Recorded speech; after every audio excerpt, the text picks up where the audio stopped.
Welcome to Ageless Health with Dr. Tom Roselle.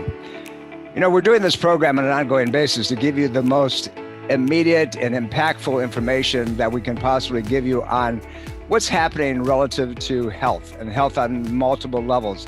We're going to talk about a program or an issue, something that's going on that many of you might not be aware of, particularly if you're not living in the suburbs of Washington metropolitan area in Virginia, particularly Loudoun County. It's been all over the news. It's been on every media that you can possibly think of.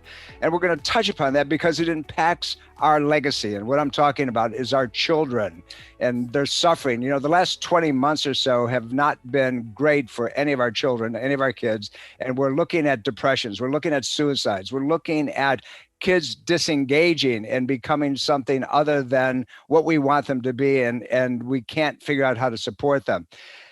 I've been very fortunate that my family has been very engaged in making sure that information becomes public, because we're being, I want to use the term duped, but that's really unfair, but we're being manipulated and we're being set aside relative to what is taking place. We're being told that, you know, vaccines are important because we have to protect each other. We're being told that we have to isolate because, you know, God forbid somebody comes up with something. We're being told that, you know, all these things, the booster shots and, oh my God, the variants are coming up. They are impactful. But the problem is what they are impacting is not only us as adults, but they're impacting our children and they're devastating our children. And we're seeing depressions and we're seeing suicides and we're seeing disconnects and we're seeing kids doing things that we normally wouldn't expect. Having said that, I want to introduce somebody that is very close and near and dear to my heart, but somebody who's extremely proactive. And she probably can't help herself because she grew up in this family. But nevertheless, it's someone who has really taken a stance. She's been on network television. She's been quoted extensively. She's become a person who is not willing to sit still and getting the information out. And as much as, you know, I said to myself, you know, do I really want to have my daughter on this program? The short answer was, I don't know anybody better that is ingrained in the trenches, working at this and making a difference. Erin, welcome. This is Erin Roselle-Poe, and she lives in Loudoun County, and she is a force to be reckoned with. She is someone that the state knows, the county knows, and oh my God, look out if she has her way. Erin, welcome. Thanks for having me on today, Dad. I really appreciate it. And I appreciate you bringing even more light to the situation that's happening out here. I mean, as you said, unless you've kind of been living in a little cave, you've heard Loudoun County in the news nationally. And unfortunately, we are ground zero at this point. It just keeps getting worse out here. Whatever happens in Loudoun, and this is what I want our audience to understand, is going to happen nationwide. The focus is on Loudoun County. And, you know, everything from critical race theory and the manipulation that's going on in the school systems, the push-aways that they have relative to sports and engagements and kids engaging with their teachers in school. Across the board, these kids are suffering, and they're suffering significantly to the place where we've seen things happen to our children that we couldn't even believe that was imaginable 2, 3, 4 years ago. And now we're seeing them, and we're seeing kids that should soar and they're not. And if they don't have a parent that is home with them and can educate them and take them into a prosperous philosophical basis that will, you know, give them a foundation, they're in trouble. And we're talking about 99% of the people. There's not a lot of people that can do that. You're engaged, you're in this war, you are intimate in making sure that the public understands what's going on. Let's talk through this. Let's start with, you know, roll the clock back and, you know, what's taking place? Why all of this? What do you see is taking place? Is it manipulation? Is it control? Or is it just the end result of something that we have no ability to understand? It's definitely manipulation. It's control. It's about seeing how far basically these politicians who are our superintendent and our school board members and even the members in Richmond will push families. I mean, we've been coined domestic terrorists at this point, parents. Wow. But let's roll it back. This all started 20 months ago. I never thought that this would be the fight that I was in. But I mean, you know this, I've got 2 kids with some learning issues, and they were home, they were quarantined and unable to have their services be provided to them. And so I led the rallies in terms of getting our schools open. And that's how this whole thing started. And, it was a blessing and a curse, is what I keep telling myself, a blessing and a curse, because yes, they were home and they missed the social aspect that all children need at this age. However, this cued parents into really what was being thrown at their kids. This was the blessing. We got to see firsthand and see teachers say certain words, hear certain phrases. All of a sudden, because of us wanting our kids back into the brick and mortar setting, teachers were starting to send us information. I remember the first document I got from a teacher that it had 2 columns. One was in pink and one was in green. And it literally listed, are you privileged, or, are you being, I don't even know how the word for it, but in the privilege category, you're looking at stuff that had like, if you're a Christian, if you're a heterosexual, if you're white, if you come from a dual family, so a mother and a father, all of these were listed as privileges. If you're thin, obesity was listed as basically something that you would be judged about. So it literally opened all of our eyes, like, wait a second, why are teachers being asked these questions? It's absolutely crazy that they're being asked the question, Erin, but they're being directed to do this. And so behind the scenes, there's this manipulation that's going on saying you have to do X, Y, and Z. And what people don't understand is that teachers are pushing away from this. There's some that are buying into it. There's some that are part of this far left agenda that is about the critical race theory, if you will. Yeah. Our family, we're first generation to this country. And, we grew up with having to work for everything that we've got. We put in that we're proud of who we've become. You've soared, you've done well. Obviously I've set a standard for, all of us and moving that forward, but we've lost that. It's like, we have to give now to them. We have to feel badly that we've achieved. We have to, but it's the impact is, this COVID isolationism, right? This critical race, you're a bad person simply because you were born into a family that actually encouraged you and allowed you to look at options and opportunities and so forth. And then we go to the other place, and there's this push for inclusion across the board in transgenderism. And I'm saying, okay, I get it that there's a shift there, but when you start shoving things down my throat and telling me that I have to acquiesce, that I have to accept, when I grew up, we had boys clubs and girls clubs, and we had, I went to college and we had fraternities and we had sororities, and it was a time for men and women to get to know themselves, because God forbid, if you didn't have a good foundation as a woman, you didn't have a good foundation as a man, how could you interchange and integrate with another being on the planet? But we set that aside now, and we see in Loudoun County, this has gone to the extreme. Everything that was being predicted, a boy who is transgendered, who says he's a girl, now rapes 2 girls. This is not okay. What's going on?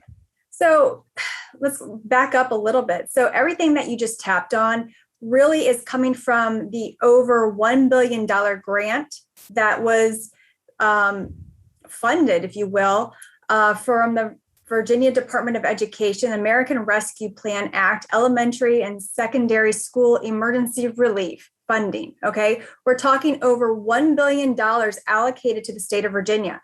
Just here in Loudoun County, there is over $10 million allocated to this funding. And this funding only a percentage, 20% really has to go towards education. Last I checked, that was the main reason why we sent our kids to school, was to educate them. Reading, writing, arithmetic, make them competitive in the functioning society.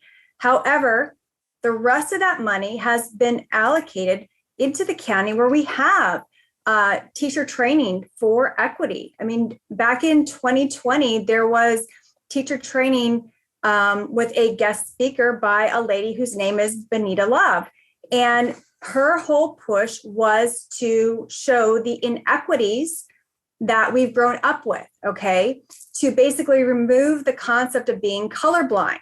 So within that, and this is all on the Virginia, the VDOE's website, and it's very interesting because it's done in, if you will, rainbows and unicorns, where it's set up in little hearts, okay? And at the heart of this, you have equity, equity, equity, equity. So what they've done here in Loudoun, as well actually over in Fairfax County, is they've removed like class ranking. We don't have class rank anymore because it's not equitable. It's not equal. It's not fair. We've taken away. Life is not fair. We've taken away the high standards of getting into Thomas Jefferson High School, that competitive thing. Now it's a lottery system to make it more equitable. Okay. That is the focus out here. It's no longer about hard work. It's no longer about persevering through the difficult times and soaring and earning those grades. It is about lowering the standard across the board, lowering the ability to take advanced placement math classes, and making everything fair and equal across the board, because we have to be equitable. The concept of starting from nothing and working your way and building a practice or a life for yourself now coins you as privileged. That whole thought process is a privileged thought process? Yeah. So basically what you've done your whole life, it's a privilege, where you've worked and worked the blood, sweat, and tears. You are now privileged for doing that. You know, my parents came over, through Ellis Island, and I grew up as a first generation person from immigrant parents, and they worked and they didn't ask anything from anybody. And even though that I was engaged in sports and so forth, if I wanted anything, I had to go out. I had to go mow lawns. I had to go dig ditches. I had to do all those things. That seems to be a lost concept on this culture. For some reason, it's set aside. Well, I want to ask you a question. We'll roll it back a little bit. Sure. $1 billion that is set aside for, and 3/4 of it being, in my opinion, manipulation. Where did that money come from?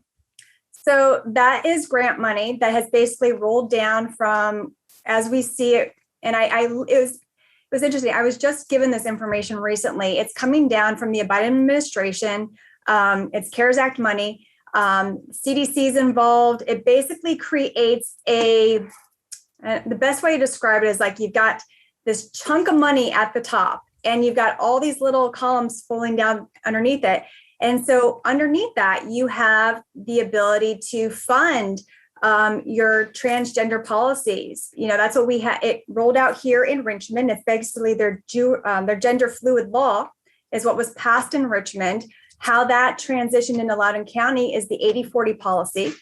So there was money basically given from that. Then you've got your critical race theory, or your not critical race theory is what you keep hearing. You have the equity programs, the ed equity specifically. That's come down from that. Then you have all your COVID relief pieces. So that's your testing. That is your vaccinations, your masking, all of that is within this grant money. And basically, counties across the state have it started back in March of 2021. They have until the year 2024 to spend this money, turn in their receipts, and get reimbursed. So basically, the counties are being paid to implement COVID protocols, critical race theory, transgender policies with just a touch of academics. Wow. And it's supposedly to go to academics to be able to upregulate and bolster our children so they can learn. Only 20%, it says, has to be allocated towards academics. So the rest of it is ad hoc. Yep. They can do what they want to do with it. Yep. And so you have a small vocal group that's taking a huge amount of money and deciding what they want to get done with it. And if it meets their agenda, it moves into, destruction as far as I'm concerned, relative to, I've been in practice over 44 years, and I've treated every type of condition that you can possibly think of from a natural platform, without drugs, without surgery, using nutraceuticals, using acupuncture, using, a lot of things. And, we send out for DNA testing because we have to know what predispositions are. But at the end of the day, a man who's born a man genetically has a very specific expression relative to his DNA pattern. A woman who's born a woman has a very specific expression. And just because you're going to take testosterone injections and estrogen injections and so forth to try to shift, and then you may go into, what they call vaginal reconstruction. The guy wants to take it to that level. It doesn't mean that he's gotten rid of that underlying DNA, or she's gotten rid of that underlying DNA. It still exists, and you have to treat these people as if they are. So all we're dealing with at this point is a psychological impact. Gayness, lesbianism, and so forth has been there since the beginning of time. Understandable. We know what that's all about. But in this situation, it's bringing problems to a platform that we've never had to deal with. Example, just recently in Loudoun County, you had a problem with a young boy who decided that he was going to be female. Let's talk about that a little bit. Yeah. So unfortunately, we've had 2 incidences in less than a year's time. The first incident happened back towards the end of this past school year in May, and a freshman was sexually assaulted in the bathroom by a boy wearing a skirt.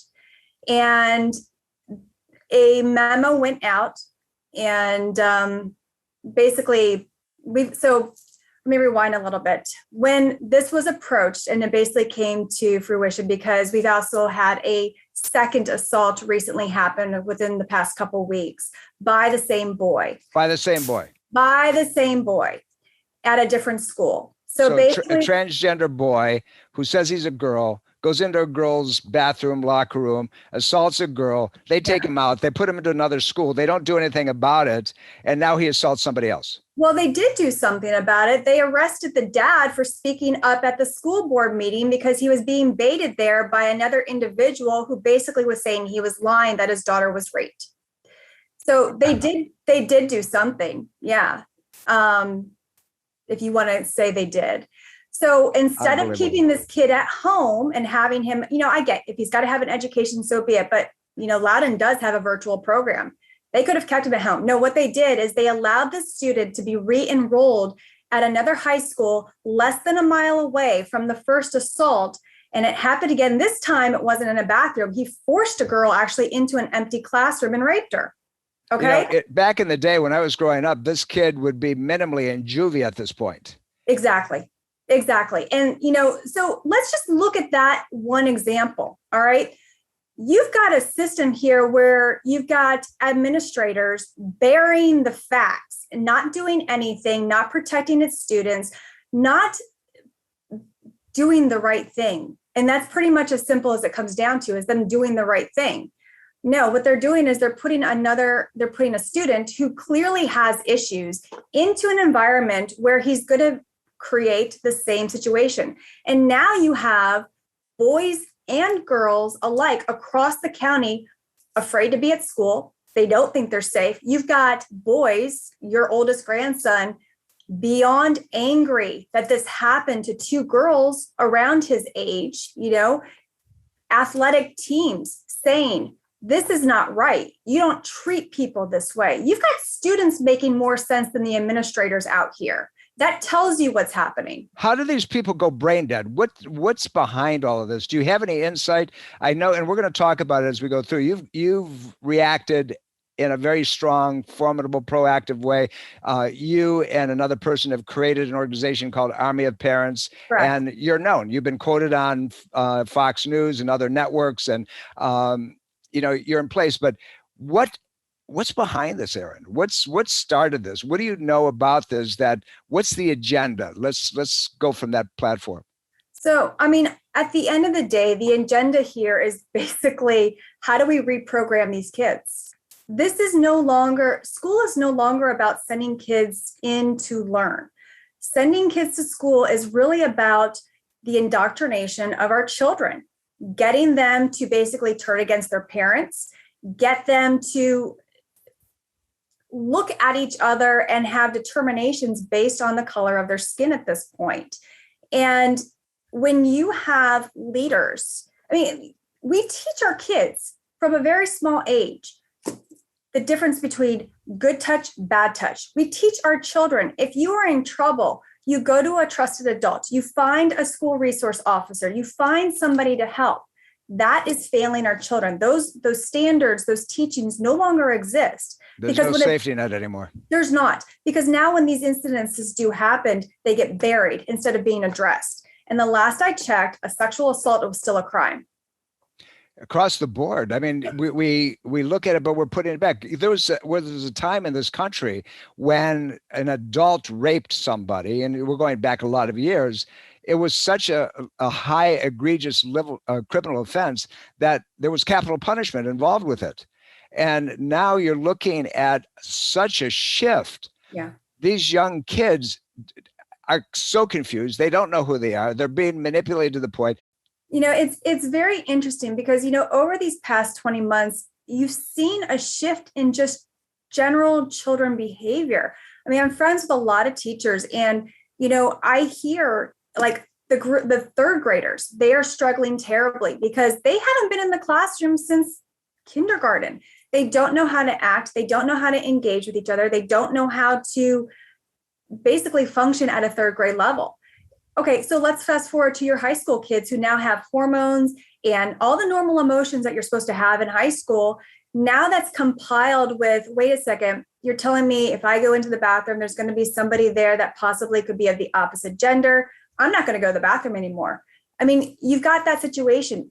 These kids don't know which way is up. And over the past 20 months with the fight between the CRT, these policy changes, we've had, unfortunately, suicides of our kids.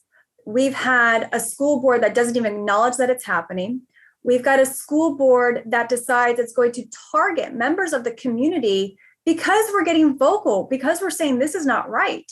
Our kids are mentally suffering here. You are putting basically all of our family values out. It doesn't matter anymore because you are now also saying that they, meaning the teachers or the school, is the head parent for your child.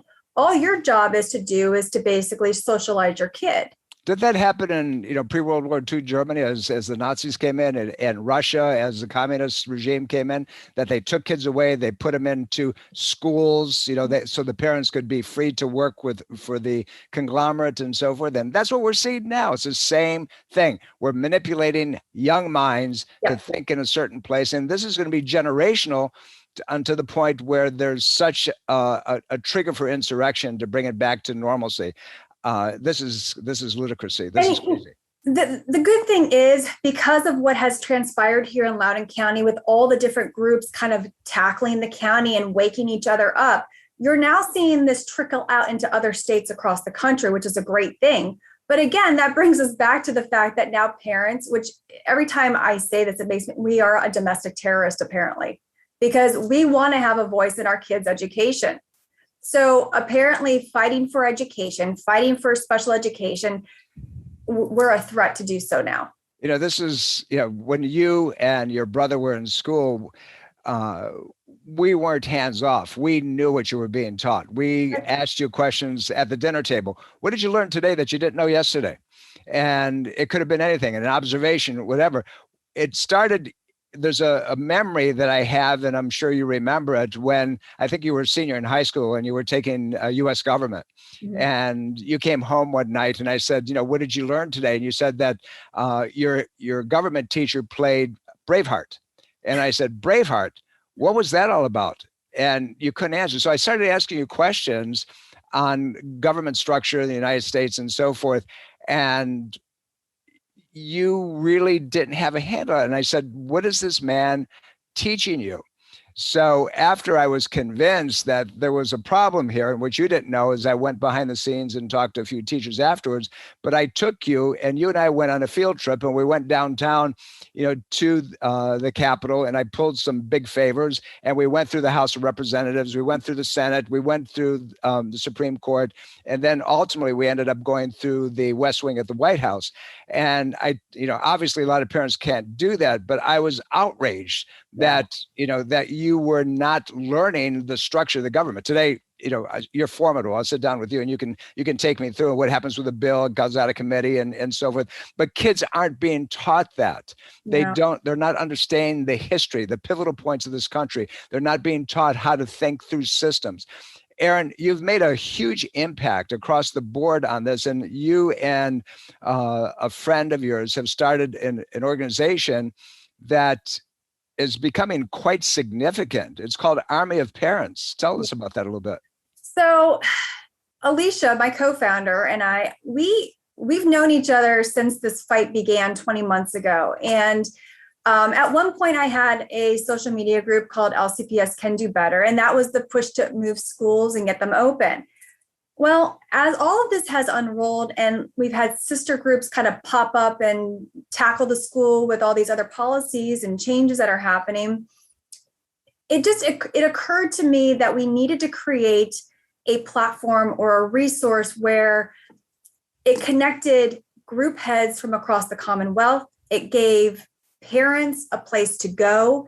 It's even gone outside the state of Virginia. We now have members who are, from up and down the East Coast, the West Coast, that have basically connected with us. And what we've done with help of others is we've helped to create opt-outs for critical race theory, the transgender teaching, the SEL, which is what you get at the elementary level. That's the social emotional learning, or the gentle phases of the critical race theory.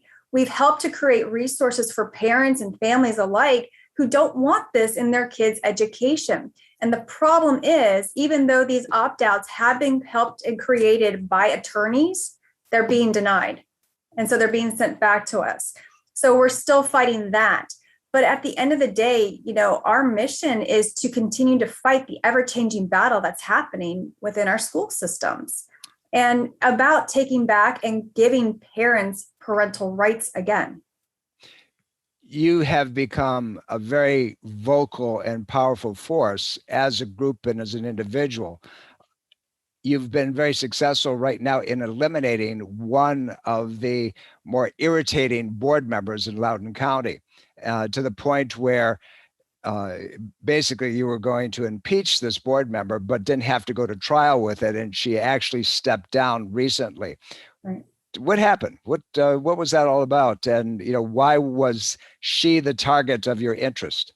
So, it was interesting. One of our sister organizations stepped up and they spearheaded that movement.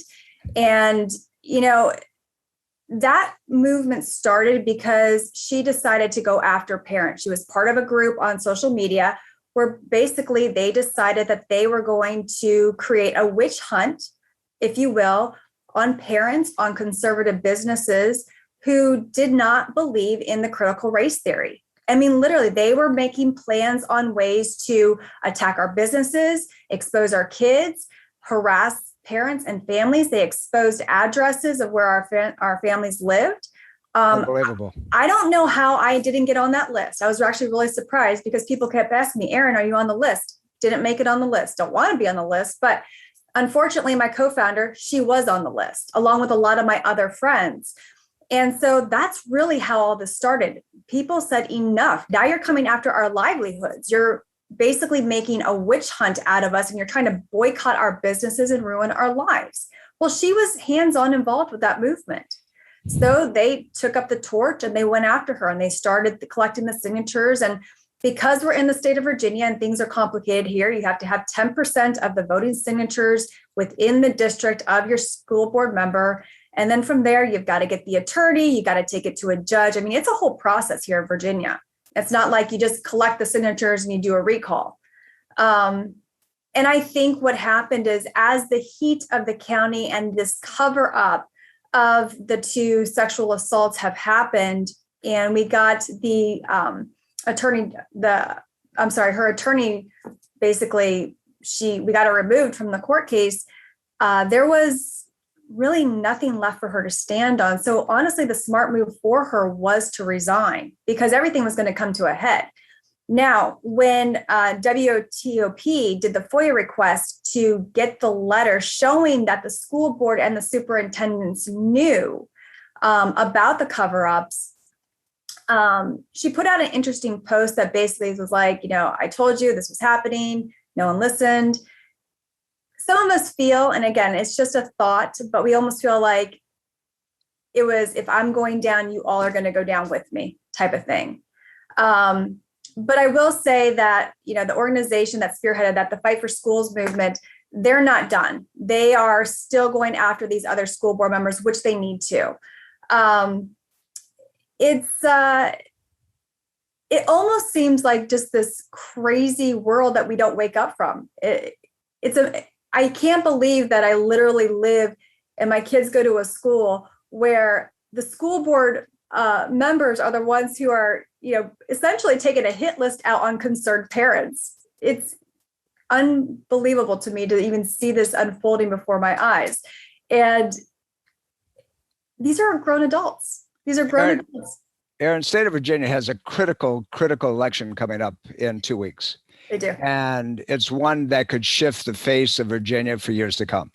And it's the lines and the divisions and the have never been clearer. You have the Republicans and you have the Democrats. You have a Democrat running for office that's saying that no parent should have any input whatsoever in how a child receives education, what they're taught in the educational system, and how they're directed and handled. And not only that, that it's also been said that they should be able to determine the direction of interest that they think that the child should have professionally, vocationally moving forward. And on the other side, you have the Republican platform that's basically saying, hey, listen, parents are the initial educators with children. They should be kept informed. We need to listen to what they have to input. This is huge. This is black and white. It is. And it's dividing things. Where do you stand on this? What's going on? So with that issue, that takes you right back to what's happening and the reason why you have this huge influx of critical race theory into our schools. So with all these surveys, the critical race theory has literally been buried into every area of academics. Okay, so it's a little bit here, it's a little bit there. These kids are giving surveys where it goes in and it's collecting data on your child, on you, the parent, and it goes into a nice little database. So ultimately, at the time of employment, it basically shows if your child has been taught and can see things more equitable and ultimately will influence if they can get a job with companies. That's happening. That also ties into the fact that if we keep parents out of the picture, we can make this happen. I'm sorry, but first and foremost, if I'm a SPED parent, I'm definitely not going to step aside and not be involved in my child's education. I need to know that services are being provided. I need to know that the education's being done. I need to know that they're running goals, that they're helping my child learn because there's a deficit there. But that doesn't even mean that doesn't apply to your normal parent who's not having to deal with special education. Every parent has a right to know what an individual is teaching and showing their child. Because if it goes against your core beliefs, it's wrong. And last I checked, having your family's individual core beliefs was part of also what was making us an American in this country. We are allowed to raise our children and our families any way we see fit. And the three critical pieces of any family is simply this: it's God, family, and country. And we seem to have that being dismantled in front of our eyes completely. Erin, if people wanted to get a hold of you and get involved in Army of Parents, particularly in Virginia, but also outside of Virginia, because this is not just isolated to us here in Virginia, it's impactful across the country 100%. How can they get a hold of you? How can they become involved in Army of Parents? How can they input and become proactive if they wanted to be? So currently we are on Facebook. It's easy. It's Army of Parents. And we are also on Twitter. Our website is under construction. And as soon as we have that up, we're going to be posting the link on all of our social media sites. That would be the easiest way to connect with us. Also, you're going to get involved with your local school boards. That's kind of like the best advice that I can tell parents is if you want to know what's going on, go to a school board meeting, talk to other parents that are there. You will find connections and be able to get involved that way. And like I said, because we are working with so many different heads across the Commonwealth, they can connect in that way. And we're funneling information to those heads and vice versa. You know, this is so important. And I want our audience to really understand that this is not just about critical race theory. This is about our children having the tools to soar. We said earlier in the program that, you know, life's not fair. Well, it's fair to the extent that if you have the tools to move forward and achieve and dream and create and, you know, take what it is that you have opportunities to take, not because you happen to be born a different nationality or religion, a color or an economic group and so forth. Basics. Teach our children across the board, 100%, every one of them, the basic skill sets, but understand that life is competitive, whether it's on a football field, it's on a tennis court, whether it's on a baseball field, or any other sport, or in the job market or in life. There's always going to be these 7.5 billion people we have on the planet. There's always going to be somebody who's got a little bit of an edge, and they're going to be acknowledged, whether it's a socialized government, whether it's a communist government, whether it's a capitalistic government. As you bubble through, there's always somebody has control. So you have to be prepared for that. And you have to understand that if you don't have the tools, if you're not encouraged, if you're not supported, but the basis of equity in education starts early, not later, not just because you happen to be, from a different culture, different country, different economic, that you should have parity moving forward into higher. No, start at the beginning, make sure they have it, encourage the basic principles of achievement, if you will, and then move that forward. So Army of Parents, and they can find you that way. Yep. Your webpage is being constructed and so forth. But right now we have kids that are in depression. We have kids who are committing suicide. We have children who are being accosted sexually in school. And these things are being set aside, or they're not being addressed properly. And we have to take an action as a group of people. What can I say as a father? I'm proud of you. I wouldn't have suspected anything less, as far as that type of involvement from you. And I appreciate you taking the time. I know that you're busy both with your practice and also your involvement on the state level. You're formal in your ability to present this information, but you're also formidable, if you will, in taking the action, and I really appreciate it. I want our viewers to know that they can pick this up, our Ageless Health podcasts on Ageless Health. Go to drtomroselle.com. It's real simple. It's drtomroselle.com, drtomroselle.com. You'll find it there. You'll find links to this and everything else. And we want to remind you, we're going to continue bringing you pieces of information that has to do with your health. We're talking about our children's mental health today, but as adults, our mental health as well. Erin, again, thanks. I appreciate you taking the time. And, I want to remind our viewers that we do this program for one reason and one reason only, is that we love you all. See you next episode.